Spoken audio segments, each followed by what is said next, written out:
Book 7 Judges Chapter 2. The angel of the Lord came up from Gilgal to Bochim and said, I brought you up from Egypt and brought you into the land that I swore to give to your ancestors. I said, I will never break my covenant with you, and you shall not make a covenant with the inhabitants of this land, you shall break down their altars. But you have not obeyed my command. What is this you have done? Therefore I also say, I will not drive them out before you, but they shall become as thorns in your sides, and their gods shall be a trap to you. When the angel of the Lord spoke these words to all the people of Israel, the people wept aloud. So they called the name of that place Bochim, and there they offered sacrifices to the Lord.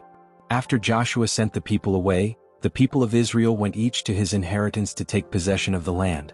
The people served the Lord all the days of Joshua, and all the days of the elders who outlived Joshua, who had seen all the great work that the Lord had done for Israel. Joshua son of Nun, the servant of the Lord, died at the age of 110 years. They buried him in the territory of his inheritance in Timnath-Heres, in the hill country of Ephraim, north of Mount Gash. When that whole generation had been gathered to their ancestors, another generation arose after them, who did not know the Lord or the work that he had done for Israel. Then the people of Israel did what was evil in the sight of the Lord and served the Baals. They abandoned the Lord, the God of their ancestors, who had brought them out of the land of Egypt, and followed other gods from among the gods of the peoples who were around them, and bowed down to them, and they provoked the Lord to anger. They abandoned the Lord and served Baal and the Ashtaroth. So the anger of the Lord burned against Israel, and he gave them over to plunderers who plundered them, and he sold them into the power of their enemies all around, so that they could no longer resist their enemies. Whenever they went out, the hand of the Lord was against them to harm them, as the Lord had warned, and as the Lord had sworn to them.